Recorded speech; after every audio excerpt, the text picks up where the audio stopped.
mute my iPad.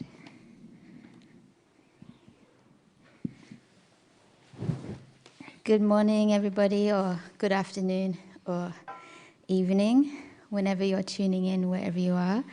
I'd like to start by acknowledging that we're meeting on the lands of the Wurundjeri and Boonwurrung people of the Kulin Nation, and pay my respects to elders past, present, and emerging, and any First Nations people who are joining us today. And also kind of want to acknowledge that this topic might bring up various things for you if you have had various experiences around death. Maybe some of those feelings will be difficult, so I hope you're in a comfortable place. And we're going to make this topic fun, aren't we? Of course. Yes. So I also want to thank the Wheeler Centre for hosting us here, and Melbourne Knowledge Week for facilitating these important conversations. I'm using my iPad too, so I'm just going to refer to some notes if we need to rein it in from time to time, but I'm not checking emails or anything, just so you know. So I guess Michael and I have been brought together today because of our, although different paths to this topic, we've both been focusing on in death within our work. For me, I'm an artist, a musician, and someone who thinks deeply about a lot of things. And recent experiences in my life over the last few years have kind of led me into this direction and becoming very fascinated with the process of death and how we kind of deal with that in the digital age. Yeah, that's me. What about you, Michael? So, I'm Michael Arnold, and I'm a professor at the University of Melbourne, and I've been studying technologies for most of my career. And about, maybe before you were born, I took an interest in social media. This was before the days of Facebook. And in studying social media, we noticed something really interesting going on, and that is an increasing number of pages and profiles that were not used for people to socialise, but were used to commemorate and memorialise the dead. And we thought, hey, wow, there's something a bit weird going on here, So we left behind the studies that we were doing, or we finished the studies that we were doing with media and family life, and started to look at media and death, digital media and death. So that was quite some time ago now, 10 years ago. So we did that digital media and death study, and there's a book there. And then following from that, we've been working on how various technologies might be used to improve the functions of cemeteries. So we have a partnership with the Greater Metropolitan Cemeteries Trust to do some research on technologies and cemeteries. And we have also got a project that looks at technologies and disposal of the body, the final disposition, as it's called. So as everybody knows, in Australia, we cremate majorly and we bury, but there are alternatives to burial and cremation. So is this a pitch? So that's what I've been. That's what I've been. Yeah, that's what I've been doing. Yeah. I think there's so many questions that come up in my mind when I hear you talk about those things. One of the first things that you were saying with digital media and death is that a lot of the media that I was born in the mid-'80s, so I was kind of used to using, I still was able to use cassette tapes and analog formats that have since become, well, you can still find a tape player, you can still find record players, but that's because they've become nostalgic and people like to revisit those formats. But I guess media has often had a lifespan that due to the nature of the technology, but maybe the technology that we're facing today being a lot of software, there doesn't seem to be as many endings, although that's maybe just hidden from us. I mean, I'm using this iPad now, I'm super awkward with it. And it's because it's constantly being updated and changing. And whereas prior to these kinds of portable mobile technologies, things seem to have more of a cycle. And maybe those small little endings that we experienced before welcoming any new technologies, you know, they each have an impact on our relationship to them. But now we live in this age, as you say, where technology that we're facing seems infinite, and those social media profiles don't really have an end in sight. They're just there. I mean, I'm wondering when like Facebook and Instagram will be irrelevant. Like, yeah. I mean, like MySpace was.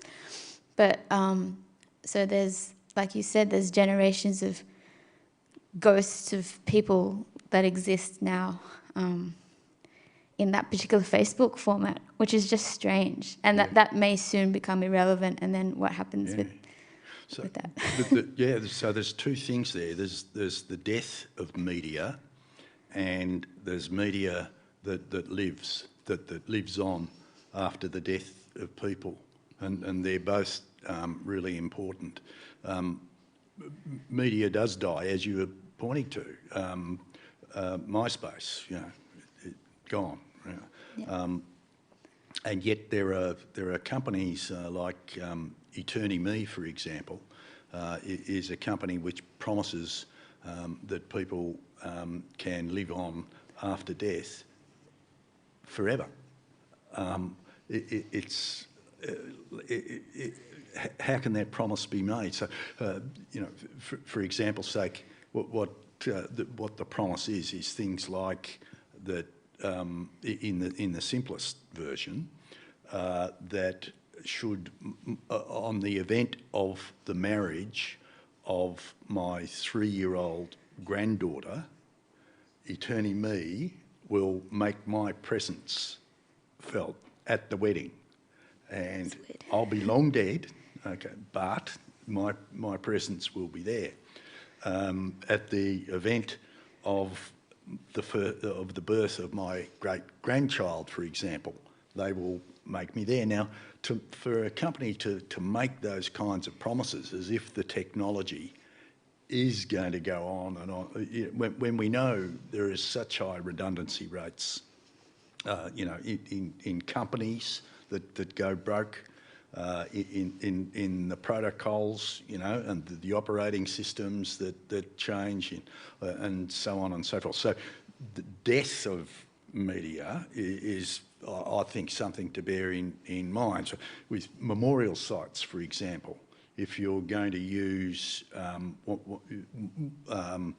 Heaven Address or, you know, one of the other dedicated memorial sites, they promise that the memorial will be there in perpetuity.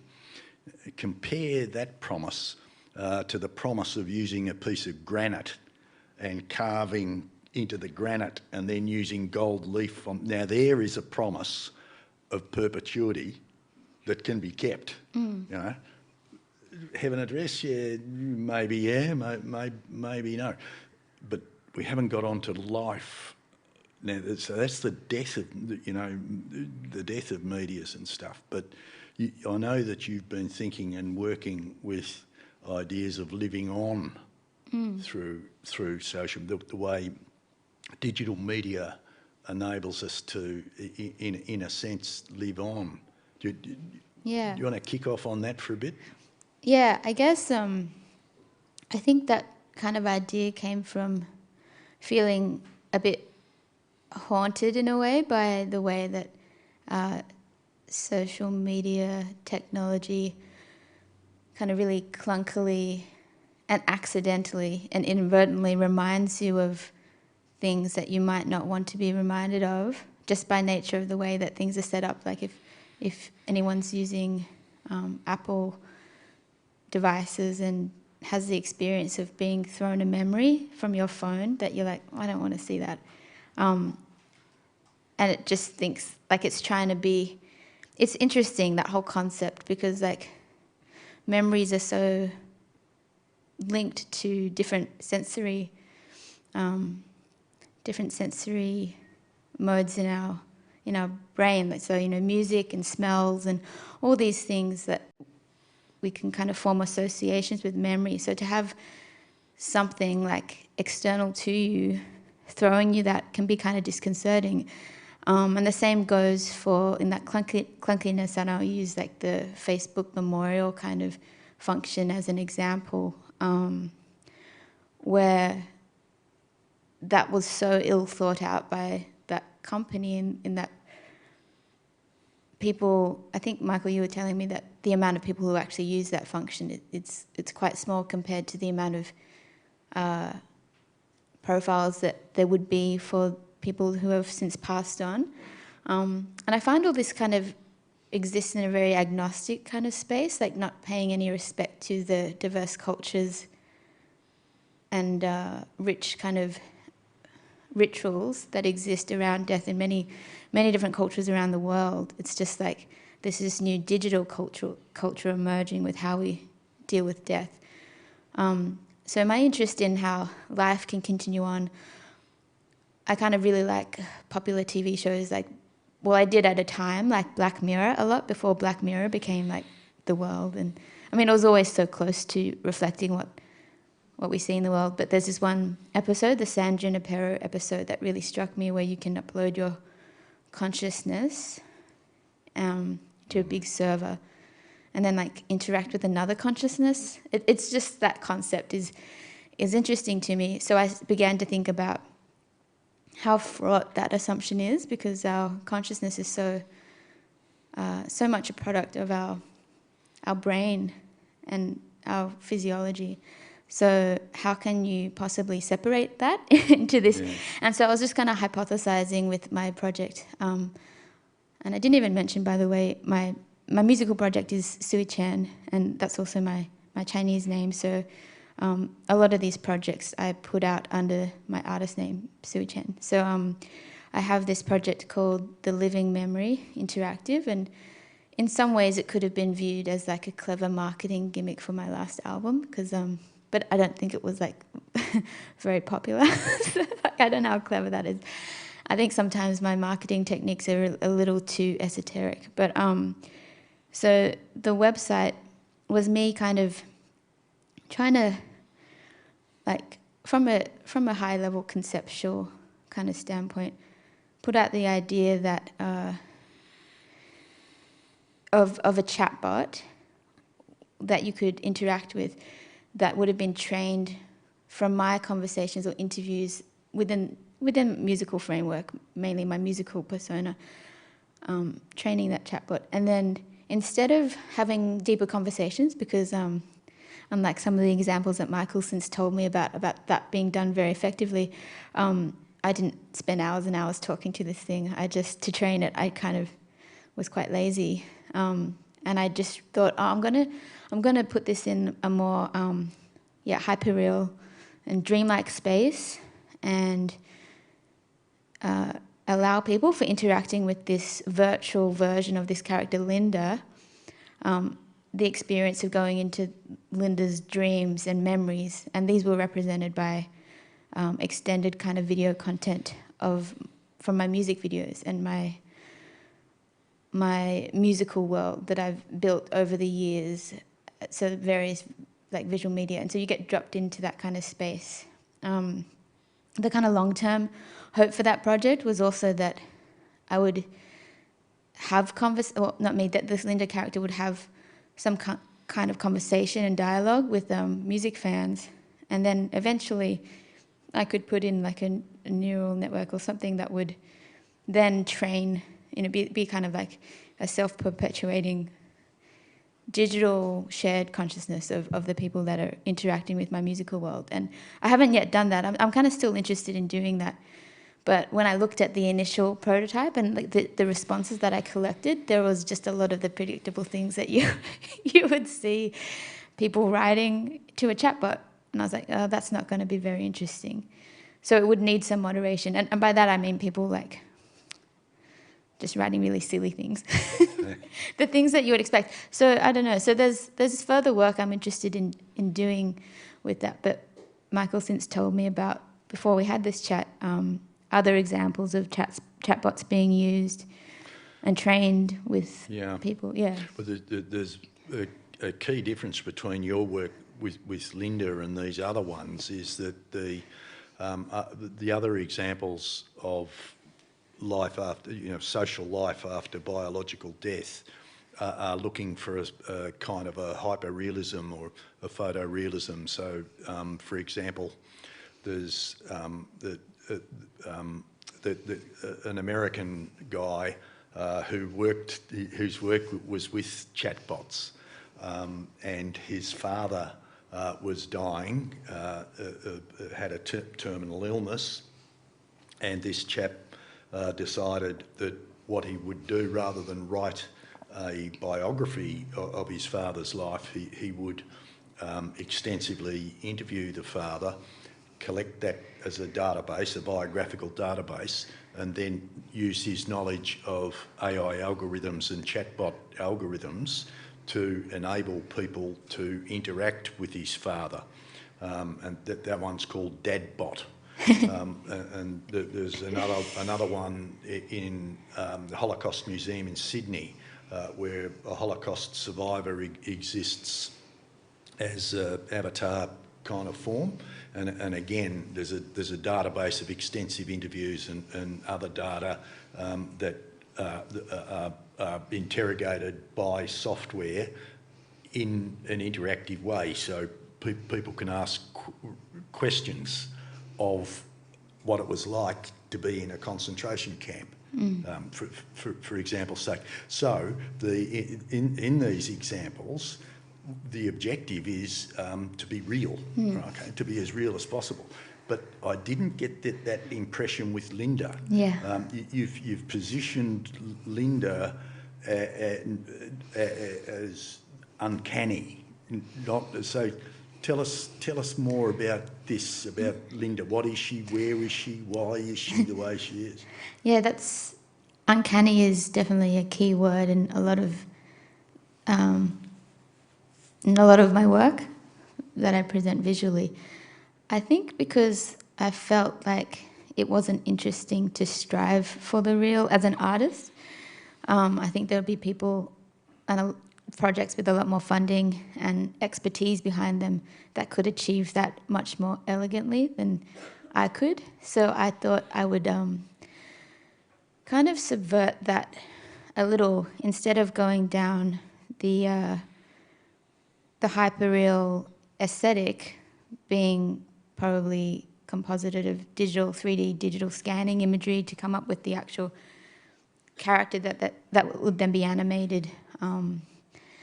I turned to special effects and film, and for this character, I couldn't get away from the idea of I think there's a professor of Japanese robotics whose name always escapes me, but who's created like a duplicate of himself with silicon and robotics.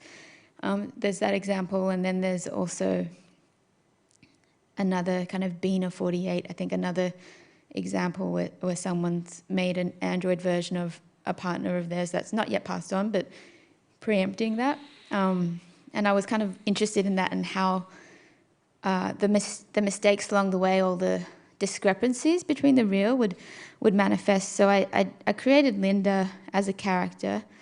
I chose the name Linda because when I was conceiving of the idea, it was at a time when Siri and like Alexa and these kind of digital assistant kind of personas are often feminine named, and also I think Linda was like a online training video network as well. So I kind of just wanted to reference the kind of world that we're currently in, where we have these invisible other type avatars helping us, guiding us in the car, guiding us through technology and all that stuff. So that's where the name kind of was born out of. But then the actual aesthetic being uncanny, I didn't know what this thing would look like, and it was for kind of, I guess, ethical reasons I had to use my own face, because I didn't know anyone else who I could experiment on. I was like, maybe my sister, but I always end up using her. That's not very kind as well. Like, she has no, like, in that dialogue in my head, she has no voice. It's just me being like, you know, assuming that I'll be able to do something. So I basically thought to use myself, and I got like a silicone mold made of my face, and then decided that it would become interesting if somebody else wore it.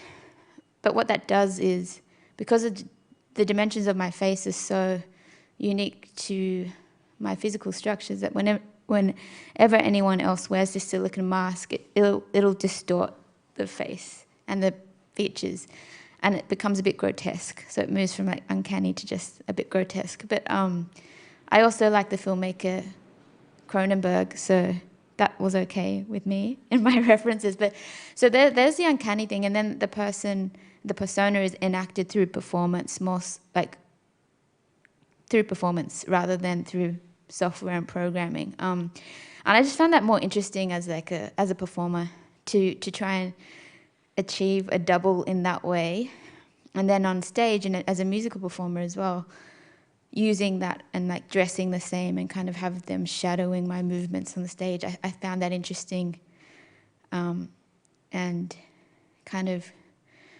compelling in a way that it fails to be, you know, it's something that will never really quite be right. Yeah.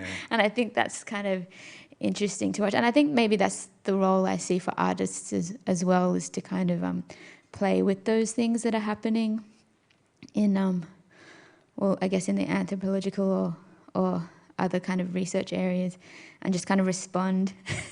And like, what can one person do? And like, really, I couldn't do much in terms of, if I was trying to make a clone of myself, I'd need to collaborate with so many people to do that. Yeah. And it will be so expensive. And it's not yet possible. Like, we're so far from that being anywhere near within consumer reach, I think. Yeah. Even with the money that Bezos has got with Amazon and Google and Apple, etc., they're not there yet. But I suspect it is their ambition to create hyper-real doppelgangers of Becky and of Michael. That's what Siri and Alexa are trying to do. That they are doing their best to be us, whether we like it or not. Yeah. Whether we agree, well, we do tacitly agree to participate by allowing them to listen to our conversations, by asking them to obey our instructions. But the ambition here is that they will be us. They will learn not just to obey our instructions, but to anticipate our instructions, to anticipate our desires, to desire what we desire, whether they're embodied or not. And so this project of creating digital selves, digital others, is a project that's got billions of dollars behind it, and millions of people are participating in it, not just artists. Yeah, totally. It's it's unfathomable how many people would be involved in that. But then it kind of makes me think of something we were talking about a bit earlier, which I made a note to touch on. Going back, because I was thinking, as you were saying that, I was just thinking about memory, and like part of these pursuits, memory and mortality, is like humans trying to cheat the biological process. And I'm still thinking of that in terms of like other cultural perspectives too. Like, is this something that you've seen in your research? Like, how do different religious groups feel, or how do different cultural groups respond to us? You know, some of our perspectives might be more rooted in Western culture and society, of like where there's an increasing lack of rituals around death and dying and birth for that matter too. And also the breaking down of community in terms of like what we've seen in aged care over the last 2020, and how we're constantly outsourcing care to the medical system, where instead of caring directly for our loved ones ourselves. So I'm just thinking about your work in the context of looking at burials and cemeteries and what function they play, and how essential these experiences are for our processing of loss. Yeah. There's a terrific project, or I think it's terrific anyway. It's a project that won a competition that was established in Japan, in Tokyo, by a group of who are concerned with cemetery construction and so on. And the winner of the competition's project was called Remembering and Forgetting. Okay, and the inspiration for it is that old and very true saying about how people die twice. You die once when your body drops to the floor and you're biologically dead, and you die a second time when people cease to utter your name, where no one remembers you, and then you are truly dead when you are forgotten. So this project was playing on remembering and forgetting. So if you could imagine a large building with a very large atrium, and the atrium opens up to a funnel, if you like, which opens to the sky.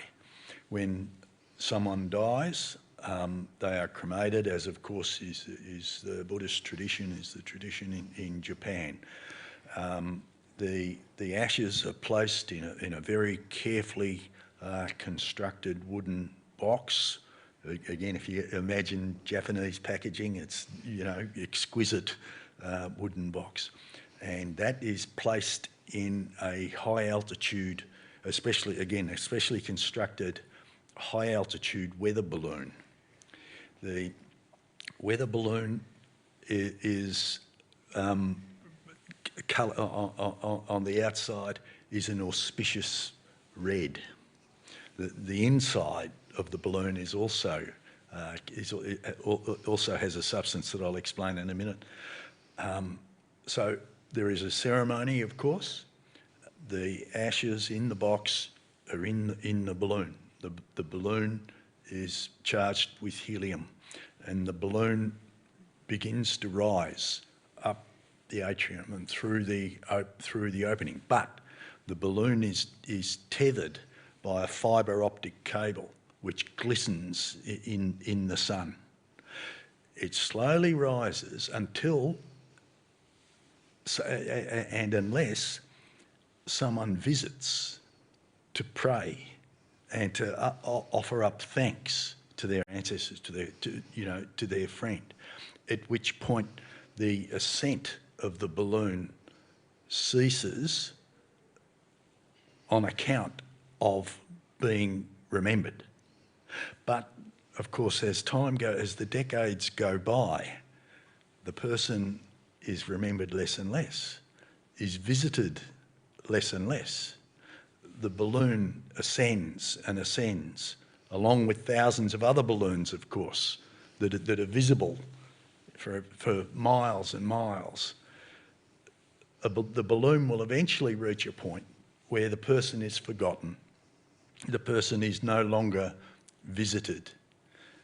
At that altitude, the atmospheric pressure is so little that the balloon will explode, and the substance that lines the inside of the balloon is exposed to sunlight at which point it explodes in a fiery cascade, which scatters the ashes, and people, again, for many miles around, can see the ascent of the balloons and see the exploding balloons and the drifting ashes of those who have forgotten.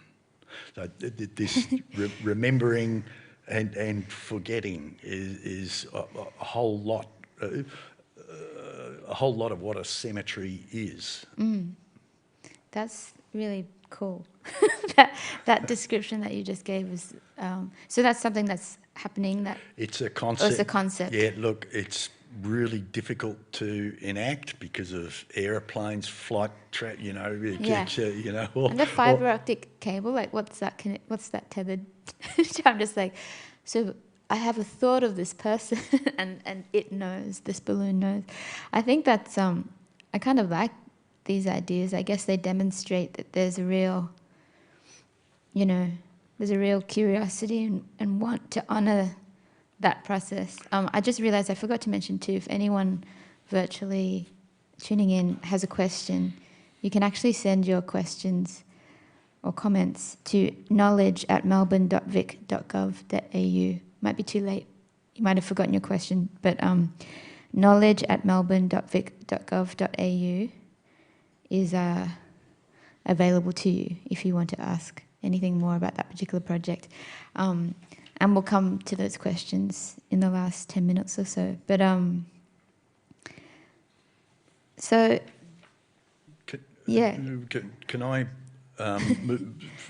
ask you about your music now? Sure. We've talked about Linda, and I also want to ask you about The Perfect Place. Oh, yeah. But maybe we'll come back to that. Music and funerals are very important, and I know you've got an interest, in that intersection of music and death. So, I know that music is very important in funerals, but the music that's chosen by people is,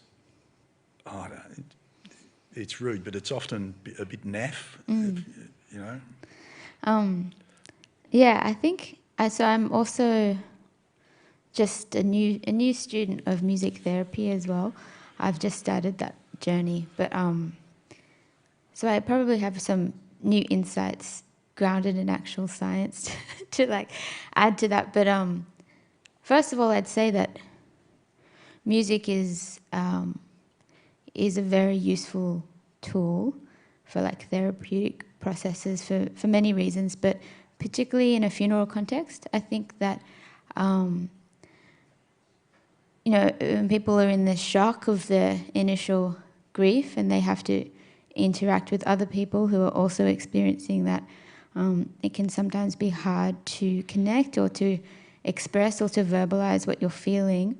So music can often be a vehicle for accessing complex emotions or thoughts that you can't otherwise express. So I think that can definitely be the role in a funeral or memorial of music, and the selection of that music, hopefully, if done considerately, could allow people to have some kind of collective mourning experience.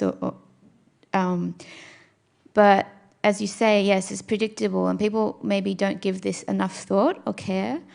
Music is also super subjective, and everybody brings their own associations to music, and we talked briefly about how music is so connected to memory. So you could also go down the path of selecting something that could really impact someone in a certain way on one side of the room, and someone else might be having some kind of really spiritual experience with that music. So I think that in those situations, my interest first into music therapy, I'm not sure if that siren in the background is being picked up in these mics, but it's adding a kind of urgency to what I'm saying right now. But basically,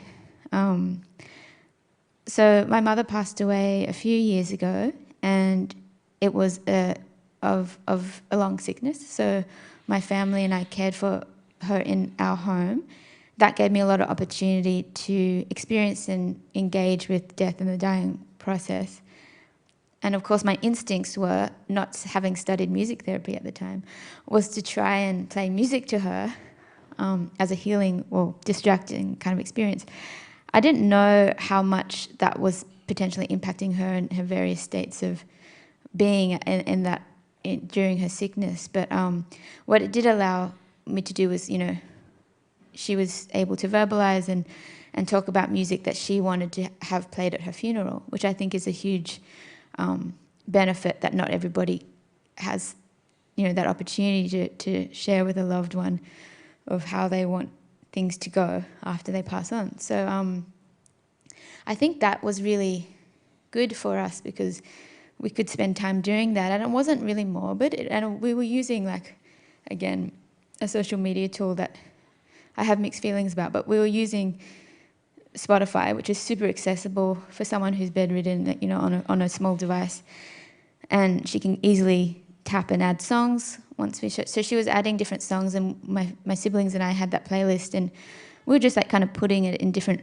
orders that might help with that for the funeral format, and then also for a celebration of life.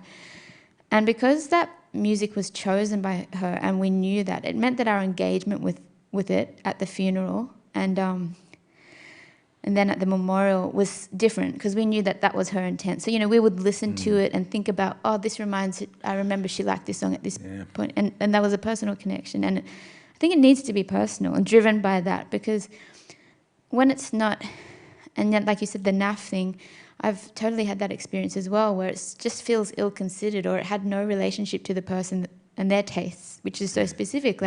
So my mum really liked Annie Lennox, so she wanted to play, something that might not sound like a funeral song, but she really enjoyed Annie Lennox, and we picked some songs for her funeral. The other thing I just want to add to this anecdote is that once I was DJing, playing music that I like, and someone came up to me and said, "This music reminds me of being at a funeral." So I don't know. So there you go. So maybe this person wasn't really aware that my tastes in music don't feel sad to me, but maybe they felt sad to them, and that's just an interesting kind of comparison. Our team has been thinking about what role, if any, music and other sonics has in cemeteries, whether it's intrusive, a bad idea or a good idea, and the other people have thought of this before. Of course, there's a product, for example, that we saw at one of the trade shows that we go to. We go to funeral industry trade shows all over the world, which is a lot of fun. And one of the products was called Catacombo, and Catacombo is a in-coffin sound system. Okay. Yep. There are stereo speakers in the coffin, and there's a speaker on the headstone as well, and it's all in the coffin. Yeah. For who?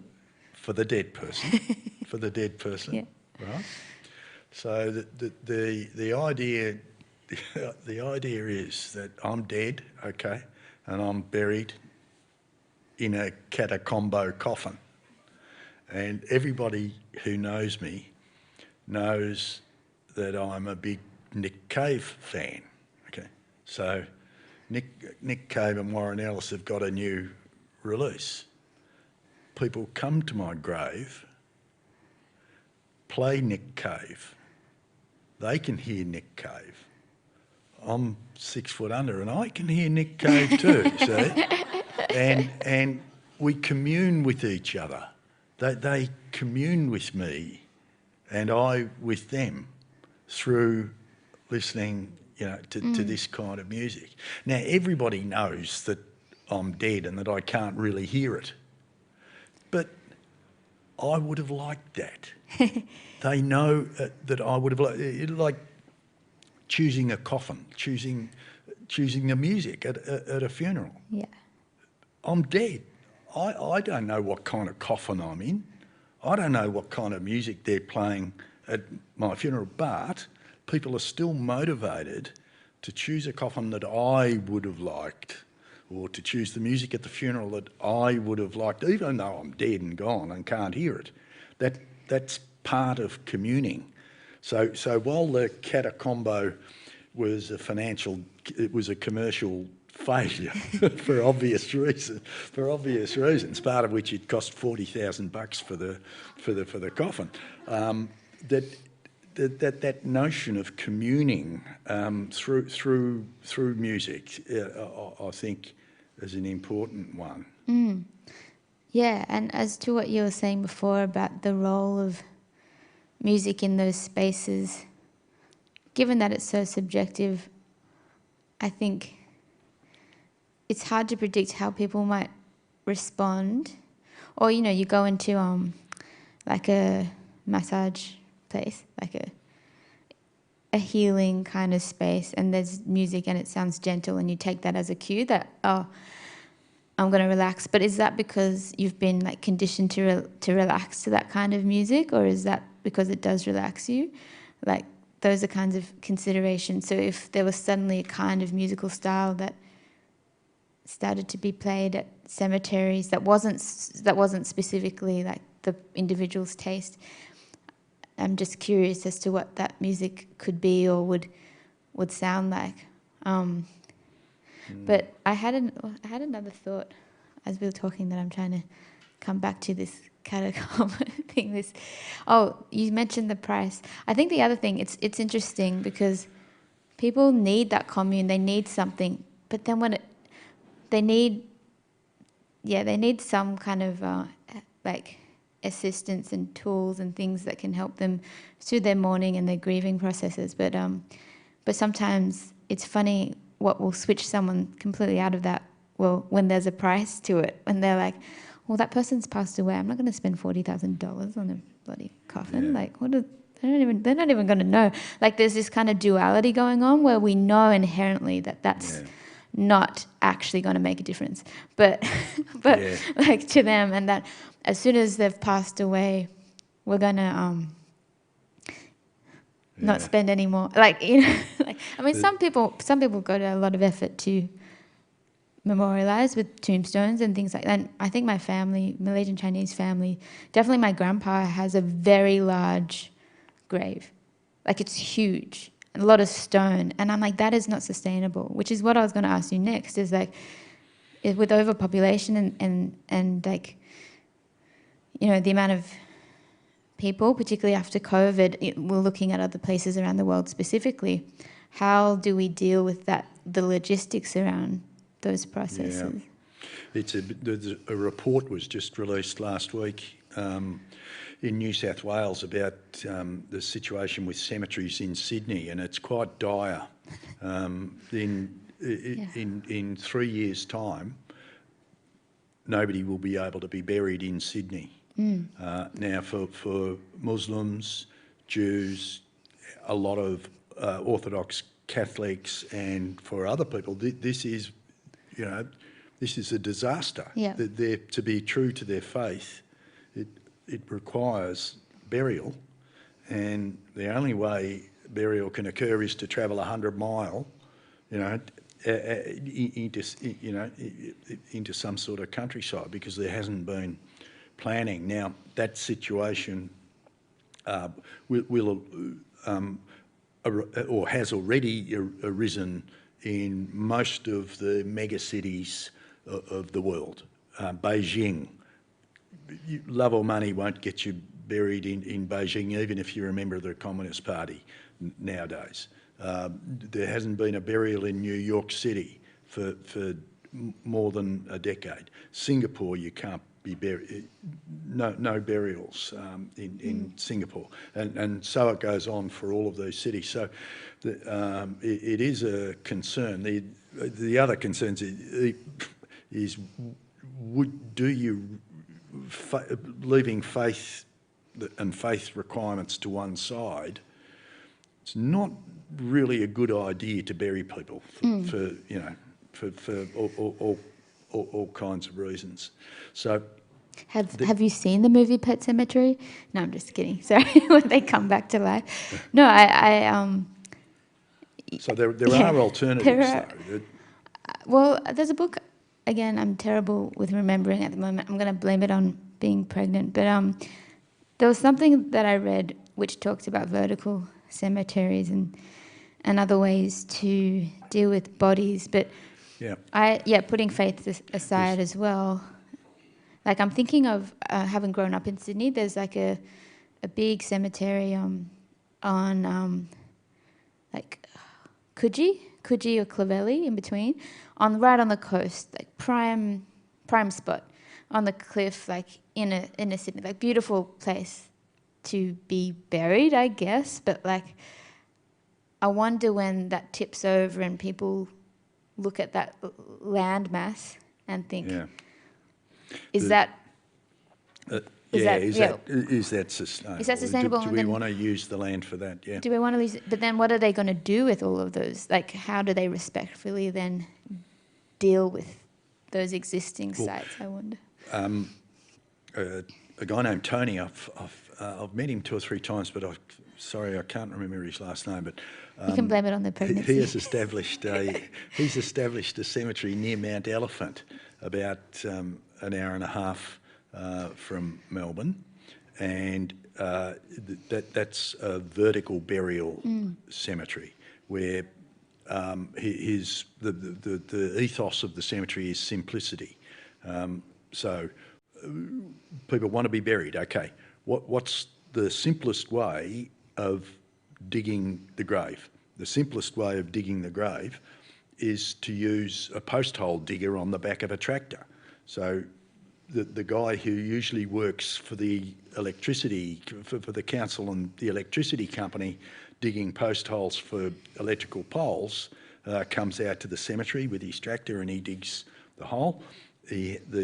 Tony has a specially designed catafalque, which is the thing that contains the coffin in the church or in the chapel, and this catafalque will tip the body, which is frozen and is in a biodegradable bag, into the hole. The body's frozen so that it doesn't collapse as it's being lowered into the hole.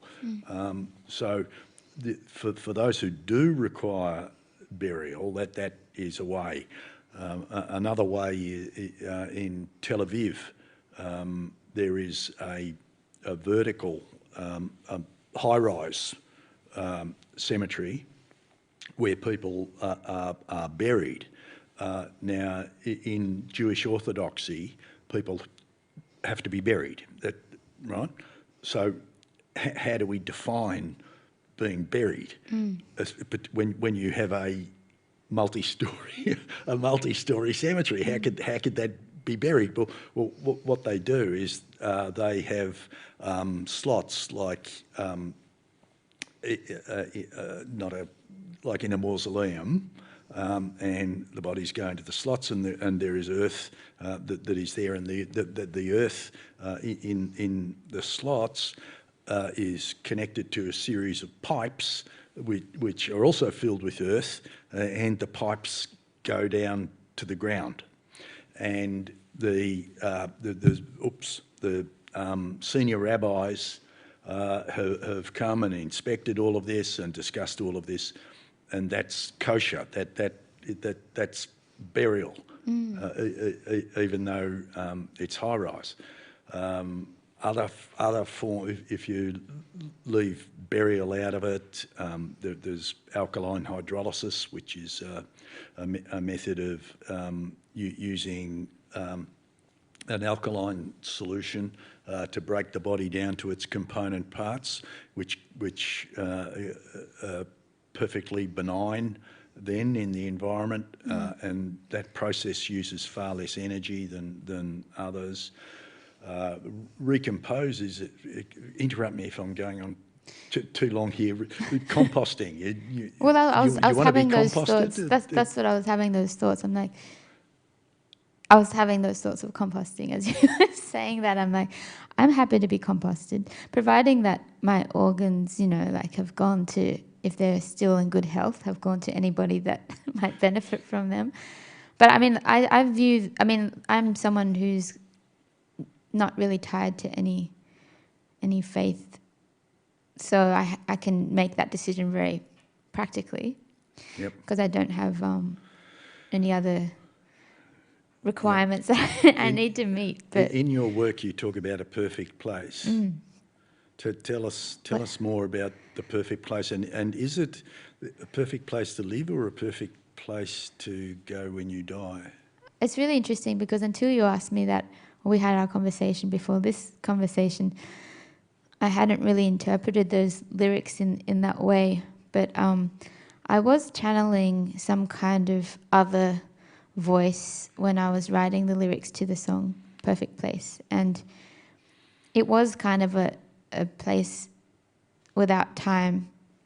That was all I could say, simply like a place where time doesn't exist. So then you can be where and be with anybody, anybody in your life who had since passed on. Or I think of like a Kurt Vonnegut quote actually, where he talks about people being like bugs in amber and time just being this constant thing. And I do think that way about, like, when we make, I think that we need to acknowledge death and talk about death more and make it a more normalized part of our dialogue within communities, and not be so afraid. So when these conversations come up and someone asks you, do you want to be composted? It's like you can have a response for that. That's not like, oh, how morbid or whatever. But I also think that it's just one of the most natural things in life is to acknowledge that that we are composed of, we're composed in such a way that our bodies have a lifespan, and that we do need to have an ending, as we do need to have a beginning. And that's part of the problem I see, going back to what I was originally talking about with software and technologies that kind of try to remove endings from our daily lives when that's such a natural part. I could get really tangential here and even think about how when you're at a party or you're at a social gathering and you have a issue with saying goodbye to people, you're just like, I just want to get out of here. Like, I don't want to. I think those kind of instincts are interesting because it's okay for things to end and to be like, I might not see this person again, not for any other reason, not to be morbid, but just because you might not cross paths with that person again. So I think acknowledging these kinds of things is important, and knowing your own mortality. And coming back to the perfect place, I think I was trying to channel like a Siri kind of vibe actually in my voice in that song, of just like this, but in the way that sometimes having this other, for being an agnostic person who doesn't talk to, I talk to myself. I don't really talk to a God or something. Having these, I'm interested into why we've created all of these presents and avatars, and it's someone to talk to, someone to comfort. And I think humans just really need to be connected and to feel connected, and maybe that's why these things manifest. Yeah. I'm noticing the time as well. I'm just going to quickly check and see if anybody did write any questions while you ponder my ramblings. Hang on a sec. Let's see here. No, we don't have any questions. Okay. So people. No curious people. People want to be connected, to each other and to the deceased person, and maintain that connection. That's for sure. But people also want to be connected to something that's bigger than themselves. Definitely. And this is, and of course, people of faith have sort of got that ready-made. If I mean, it's not as simple. I'm being a bit trite there, but people of faith do have that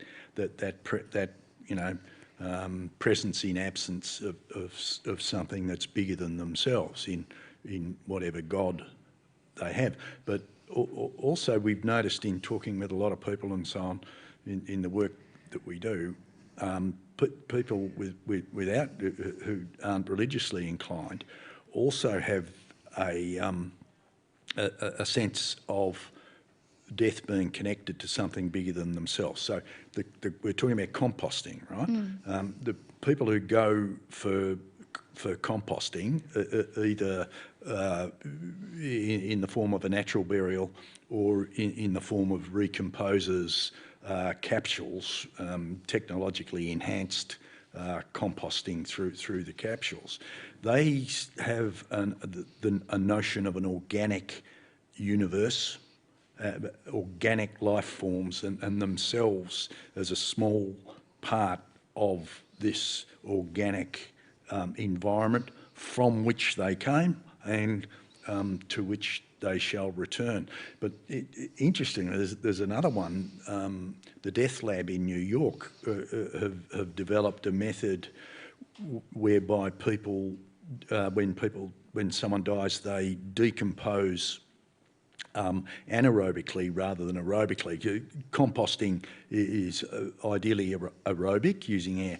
They use anaerobic method of decomposition in order to maximise the production of biogas, mainly methane. The biogas is then captured and it is used as a source of power for a light source. Wow. And the light source memorialises the presence of the life of the person, but the universe that they have come from and are returning to is not so much an organic universe as an energetic universe. So it's the energy in the body here that is being utilised, not the organics in the body that have been being utilised both for memorialisation and as a beginning and returning kind of a thing. I love that idea of having this light. That's cool. I want to be a light source for somebody. You'd like to be a light source? Yeah. I think so. That sounds like it makes sense. It ticks my values. Like, okay, compost. No, I'm just kidding. But it's cool. Yeah, I think these are really interesting concepts and conversations. We've got a couple of minutes. I'm not sure how we're supposed to end this.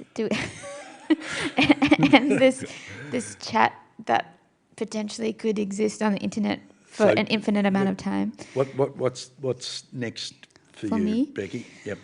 Well, I was asking you, because I'm 31 weeks pregnant, and I was asking Michael before if any of these conversations around death have connected or intersected at all with conversations around birth and the birth process and how it all kind of comes together. As my next thing that I'm doing is having a baby. So, but I think that there is also an absence of, again, we're talking about, in my Chinese cultural heritage, there's definitely things that I could ascribe to around the birth and being a pregnant person and all this kind of stuff, but being kind of quite separate from those cultural traditions. I'm noticing there's a lack in my life in a similar way to the death and dying processes that I've kind of have witnessed over the years. Birth feels somewhat similar, like an over-medicalized kind of experience that, again, is very, very natural in our bodies. And I just wondered,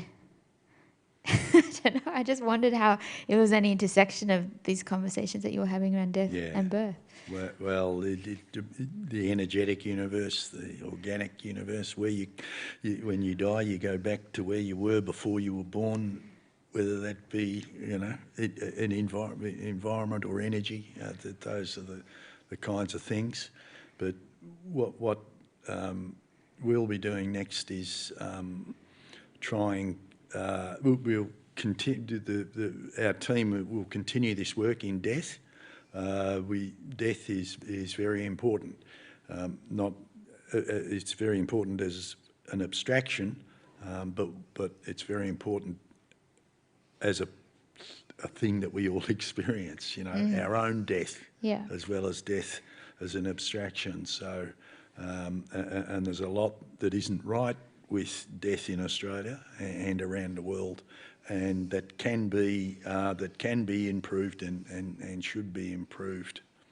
And maybe music can play a role in that as well, on the individual layer. And art has anyway. got a huge role. Oh, I forgot to give a plug to our art show. As part of our research work, we've commissioned artists the meat market mid-year. And now we're done. so those of us, who are here, these are local artists who will present their art at the meat market, and their art all speaks about and to death. Awesome. And I'll give myself a plug for this Saturday. I'm performing also at the meat market, my body of music responding to some of these themes as well. Yeah, Saturday. Terrific. Yeah. Thanks everybody. Thank you, everybody. Being a part of our conversation. Thanks, Michael.